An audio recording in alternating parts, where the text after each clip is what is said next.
সহায়হরি চাটুজ্জে উঠানে পা দিয়া স্ত্রীকে বলিলেন, একটা বড় বাটি কি ঘটি যা হয় কিছু দাও তো, তারক্ষুরো গাছ কেটেছে, একটু ভালো রস আনি। স্ত্রী অন্নপূর্ণা ঘরে রান্নাঘরে দাওয়ায় বসিয়া শীতকালের সকালবেলা নারিকেল তেলের বোতলে ঝাঁটার কাঠি পুড়িয়া 2 আঙুলের সাহায্যে ঝাঁটার কাঠি লগ্ন জমানো তেলটুকু সংগ্রহ করিয়া চুলে মাখাইতেছিলেন। স্বামীকে দেখিয়া তাড়াতাড়ি গায়ের কাপড় একটু টানিয়া দিলেন মাত্র, কিন্তু বাটি কি ঘটি বাহির করিয়া দিবার জন্য বিন্দুমাত্র আগ্রহ তো দেখাইলেন না, এমনকি বিশেষ কোনো কথাও বলিলেন না। সহায়হরি অগ্রবর্তী হইয়া বলিলেন, কি হয়েছে, বসে রইলে যে, দাও না একটি ঘটি। খেন্তি তেন্টি সব কোথায় গেল এরা? তুমি তেল মেখে বুঝি ছোবে না? অন্নপূর্ণা তেলের বোতলটি সরাইয়া স্বামীর দিকে খানিকক্ষণ চাহিয়া রহিলেন, পরে অত্যন্ত শান্ত সুরে জিজ্ঞাসা করিলেন, তুমি মনে মনে কি ঠাউরেছ বলতে পারো? স্ত্রীর অতিরিক্ত রকমের শান্ত সুরে সহায়হরির মনে ভীতির সঞ্চার হইল। ইহা যে ঝড়ের অব্যাহিত পূর্বের আকাশে স্থির ভাব মাত্র, তাহা বুঝাইয়া তিনি মরিয়া হইয়া ঝড়ের প্রতীক্ষায় রহিলেন। একটু আমতা আমতা করিয়া কহিলেন, কেন, কি, আবার কি?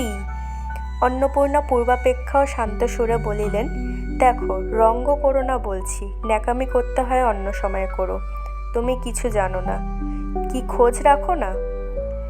অত বড় মেয়ে যার ঘরে যে সে মাছ ধরে আর রস খেয়ে দিন কাটায়, কি করে তা বলতে পারো? গায়ে কি গুজব রটেছে জানো? সহায়হরি আশ্চর্য হইয়া জিজ্ঞাসা করিলেন, কেন, কি গুজব? কি গুজব জিজ্ঞাসা করো গিয়ে চৌধুরীদের বাড়ি। কেবল বাগদি তুলে পাড়ায় ঘুরে ঘুরে জন্ম কাটালে ভদ্রলোকদের গায়ে বাস করা যায় না। সমাজে থাকতে হলে সেই রকম মেনে চলতে হয়। সহায়হরি বিস্মিত হইয়া কি বলিতে যাইতেছিলেন, অন্নপূর্ণা পূর্ববৎ সুরেই পুনর্বার বলিলেন, এক ঘরে করবে গো, তোমাকে এক ঘরে করবে। কাল চৌধুরীদের চণ্ডীমণ্ডপে এসব কথা হয়েছে। আমাদের হাতে ছোঁয়া জল আর কেউ খাবে না, আশীর্বাদ হয়ে মেয়ের বিয়ে হলো না। ও নাকি উৎসর্গ করা মেয়ে। গায়ের কোনো কাজে তোমাকে আর কেউ বলবে না। যাও, ভালোই হয়েছে তোমার। এখন গিয়ে দুলে বাড়ি উঠে বসে দিন কাটো। সহায়হরি তাচ্ছিল্যের ভাব প্রকাশ করিয়া বলিলেন, এই আমি বলি, না জানি কি ব্যাপার, এক ঘরে। সবাই এক ঘরে করেছেন, এবার বাকি আছেন কালীময় ঠাকুর। ও! অন্নপূর্ণা তেলে বেগুনে জ্বলিয়া উঠিলেন, কেন, তোমাকে এক ঘরে করতে বেশি কিছু লাগে নাকি? তুমি কি সমাজের মাথা, না একজন মাতব্বর লোক? চাল নেই, চুলো নেই, এক করার মুরট নেই, চৌধুরীরা তোমায় এক ঘরে করবে, তার এমন কি কঠিন কথা? আর সত্যিই তো। এদিকে ধাড়ি মেয়ে হয়ে উঠল, হঠাৎ স্বর নামাইয়া বলিলেন, হলো যে 15 বছরের, বাইরে কমিয়ে বলে বেড়ালে কি হবে, লোকের চোখ নেই? পুনরায় গলা উঠাইয়া বলিলেন, না বিয়ে দেবার গা, না কিছু। আমি কি যাব পাত্র ঠিক করতে?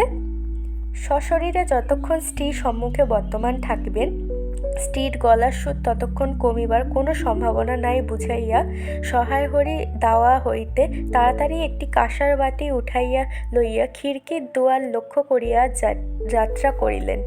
কিন্তু খিড়কি দুয়ারে একটু এদিকে কি দেখিয়া হঠাৎ থামাইয়া গেলেন এবং আনন্দপূর্ণ স্বরে বলিয়া উঠিলেন, এসব কি রে খেন্তিমা, এসব কোথা থেকে আনলি? ও, এ যে 14-15 বছরের একটি মেয়ে আর 2টি ছোট ছোট মেয়ে পিছনে লইয়া বাড়ি ঢুকিল। তাহার হাতে এক বোঝা পুঁইশাক, ডাঁটাগুলি মোটা ও হলদে হলদে চেহারা দেখিয়া মনে হয় কাহারা পাকা পুঁই গাছ উপড়াইয়া ফেলিয়া উঠানের জঙ্গল তুলিয়া দিতেছিল। মেয়েটি তাহাদের উঠানের জঞ্জাল প্রাণপণে তুলিয়া আনিয়েছে। ছোট মেয়ে দুটির মধ্যে একজনের হাত খালি, অপরটির হাতে গোটা 2 দিন পাকা পুঁই পাতা জড়ানো কোনো দ্রব্য। বড় মেয়েটি খুব লম্বা, গোলগাল চেহারা, মাথার চুলগুলো কৃষ্ণ ও অগোছালো বাতাসে উড়িতেছে। মুখখানা খুব বড়, চোখ দুটো ডাগর ডাগর ও শান্ত। সরু সরু কাচের চুড়িগুলো 2 পয়সা ডজনের একটি সেফটি পিন দিয়া একত্র করিয়া আটকানো। পিনটির বয়স খুঁজিতে যাইলে প্রাগৈতিহাসিক যুগে গিয়া পড়িতে হয়। এই বড় মেয়েটির নামই বোধহয় খেন্তি, কারণ সে তাড়াতাড়ি পিছন ফিরিয়া তাহার পশ্চাদ্বর্তিনীর হাত হইতে পুঁই পাতা জড়ানো দ্রব্যটি লইয়া মেলিয়া ধরিয়া বলিল, চিংড়ি মাছ বাবা। গয়া বুড়ির কাছ থেকে রাস্তায় নিলাম, দিতে চায় না, বলে তোমার বাবার কাছে আর দিনকার দরুন 2 পয়সা বাকি আছে। আমি বললাম, দাও গয়া পিসি, আমার বাবা কি তোমার 2 পয়সা নিয়ে পালিয়ে যাবে? আর এই পুঁই শাকগুলো ঘাটের ধারে রায় কাকা দিয়ে বললে, নিয়ে যা, কেমন মোটা মোটা। অন্নপূর্ণা দাওয়া হইতে অত্যন্ত ঝাঁজের সহিত চিৎকার করিয়া উঠিলেন, নিয়ে যা, আহা কি অমর্ত্যই তোমাকে তাড়া দিয়েছে, পাকা পুইডাটা কাঠ হয়ে গিয়েছে, 2 দিন পরে ফেলে দিত, নিয়ে যা। আর উনি তাদের আগাছা উঠিয়ে নিয়ে এসেছেন, ভালোই হয়েছে, তাদের আর নিজেদের কষ্ট করে কাটতে হলো না, যত পাথরের বোকা সব মরতে আসে আমার ঘাড়ে। ধাড়ি মেয়ে, বলে দিয়েছি না তোমার বাড়ির বাইরে কোথাও পা দিও না, লজ্জা করে না এপাড়া সেপাড়া করে বেড়াতে? বিয়ে হলে যে 4 ছেলের মা হতে, খাওয়ার নামে আর জ্ঞান থাকে না, না? কোথায় শাক, কোথায় বেগুন, আর একজন বেড়াচ্ছেন কোথায় রস, কোথায় ছাই, কোথায় পাশ। ফেল বলছি ওসব, ফেল। মেয়েটি শান্ত অথচ ভয় মিশ্রিত দৃষ্টিতে মার দিকে চাহিয়া হাতের বাঁধন আলগা করিয়া দিল। পুঁই শাকের বোঝা মাটিতে পড়িয়া গেল।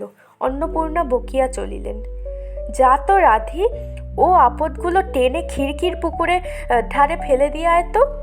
ফের যদি বাড়ির বার হতে দেখেছি তবে ঠ্যাং খোড়া না করি তো। বোঝা মাটিতে পড়িয়া গিয়াছিল। ছোট মেয়েটি কলের পুতুলের মতো সেগুলি তুলিয়া লইয়া খিড়কি অভিমুখে চলিল। কিন্তু ছোট মেয়ে অত বড় বোঝা আঁকড়াইতে পারিল না। অনেকগুলি ডাঁটা এদিকে ওদিকে ঝুলিতে ঝুলিতে চলিল। সহায়হরির ছেলে মেয়েরা তাহাদের মাকে অত্যন্ত ভয় করিত। সহায়হরি আমতা আমতা করিতে বলিতে গেলেন, তা এনেছে ছেলে মেয়েগুলো খাবে বলে, তুমি আবার বরং। পুঁই শাকের বোঝা লইয়া যাইতে যাইতে ছোট মেয়েটি ফিরিয়া দাঁড়াইয়া মার মুখের দিকে চাহিল। অন্নপূর্ণা তাহার দিকে চাহিয়া বলিলেন, না না, নিয়ে যা, খেতে হবে না। মেয়ে মানুষের আবার অত নোলা কিসের? এক পাড়া থেকে আর এক পাড়ায় নিয়ে আসবে 2 পাকা পুঁই শাক ভিক্ষে করে? যা যা, তুই যা, দূর করে বনে দিয়ে আয়। সহায়হরি বড় মেয়ের মুখের দিকে চাহিয়া দেখিলেন, তাহার 2 চোখ দুটা জলে ভরিয়া আসিয়াছে। তার মনে বড় কষ্ট হইল। কিন্তু মেয়ের যতই স্বাদের জিনিস হোক, পুঁই শাকের পক্ষাবলম্বন করিয়া দুপুরবেলা স্টিকে চটাইতে তিনি আদৌ সাহসী হইলেন না। নিঃশব্দে খিড়কি দৌড় দিয়া বাহির হইয়া গেলেন। বসিয়া রাঁধিতে রাঁধিতে বড় মেয়ের মুখের কাতর দৃষ্টি স্মরণে পড়িবার সঙ্গে সঙ্গে অন্নপূর্ণার মনে পড়িল, গত অরন্ধনের পূর্বদিন বাড়িতে পুঁই শাক রান্নার সময় খেন্তি আবদার করিয়া বলিয়াছিল, মা, অর্ধেকগুলো কিন্তু একা আমার, অর্ধেক সবে মিলে তোমাদের। বাড়িতে কেহ ছিল না।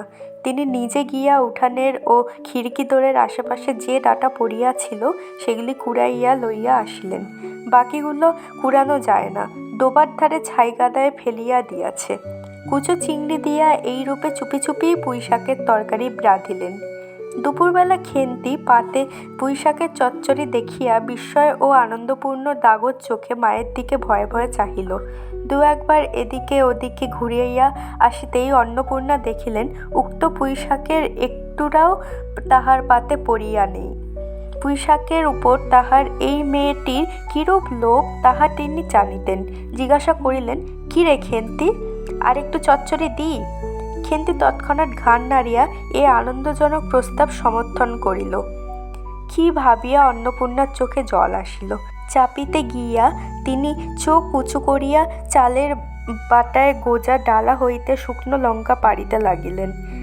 কালীমায়ের চণ্ডীমণ্ডপে সেই দিন বৈকাল বেলা সহায়হরির ডাক পড়িল। সংক্ষিপ্ত ভূমিকা ফাঁদিবার পর কালীময় উত্তেজিত সুরে বলিলেন, সে সব দিন কি আর আছে ভায়া?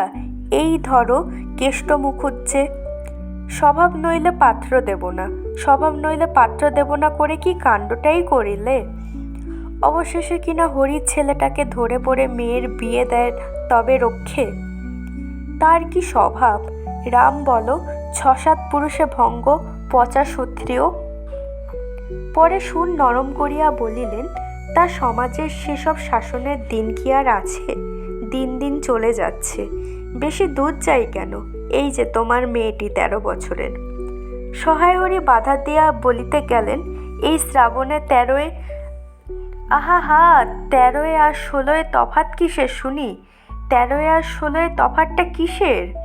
আর সে 13ই হোক বা ছাই 16ই হোক, ছাই 50ই হোক, তাতে আমাদের দরকার নেই। সে তোমার হিসাব তোমার কাছে, কিন্তু পাত্রর আশীর্বাদ হয়ে গেল। তুমি বেঁকে বসলে কি জন্য শুনি? ও তো এরকম উচ্ছগুচ্ছ করা মেয়ে। আশীর্বাদ হওয়াও যা, বিয়ে হওয়াও তা, 7 পাকের যা বাকি। এই তো সমাজে বসে যে সব কাজগুলো তুমি যে করবে আর আমরা বসে বসে দেখবো, এই তুমি মনে ভেবেছ না? সমাজের বামুনদের যদি জাত মারবার ইচ্ছে না থাকে, মেয়ের বিয়ের বন্দোবস্ত করে ফেলো। পাত্তর রাজপুত্তর না হলে পাত্তর মেলে না। গরিব মানুষ দিতে থুতে পারবে না বলেই শ্রীমন্ত মজুমদারের ছেলে ঠিক করে দিলাম। লেখাপড়া নাই বা জানলো, জজ ব্যারিস্টার না হলে কি মানুষ হয় না? দিব্যি বাড়ি বাগান পুকুর, শুনলাম এসব নাকি এবার নাকি 20 জমিতে 4টি আমন ধানও করেছে। ব্যাস রাজার হাল। 2 ভাইয়ের অভাব কি? ইতিহাসটা বইতেছে যে মণিগায়ের উক্ত মজুমদার মহাশয়ের পুত্রটি কালীময়েই ঠিক করিয়া দেন। কেন কালীময় মাথা ব্যথা করিয়া সহায় হরির মেয়ের বিয়ের সম্বন্ধ মজুমদার মহাশয়ের ছেলের সঙ্গে ঠিক করিতে গেলেন, তাহার কারণ নির্দেশ করিতে যাইয়া কেহ কেহ বলিলেন কালীময় নাকি মজুমদার মহাশয়ের কাছে অনেক টাকা ধারেন, অনেক দিনের সুদ পর্যন্ত বাকি, শীঘ্র নালিশ হইবে ইত্যাদি। এই গুজব যে শুধু অবান্তর তাহাই নহে, ইহার কোনো ভিত্তি আছে বলিয়াও মনে হয় না। ইহা দুষ্টপক্ষের রটনা মাত্র। যাহাই হোক, পাত্রপক্ষ আশীর্বাদ করিয়া যাওয়ার দিন কতক পরে সহায় হরি টের পান পাত্রটি কয়েক মাস পূর্বে নিজের গ্রামে কি একটা করিবার ফলে গ্রামের এক কুম্ভকার বধূর আত্মীয় স্বজনের হাতে বেদম প্রহার খাইয়া কিছুদিন নাকি শয্যাগত ছিল। এরকম পাত্রে মেয়ে দেবার প্রস্তাব মনঃপূত না হওয়ায় সহায় হরি সে সম্বন্ধ ভাঙিয়া দেন। দিন 2 পরের কথা।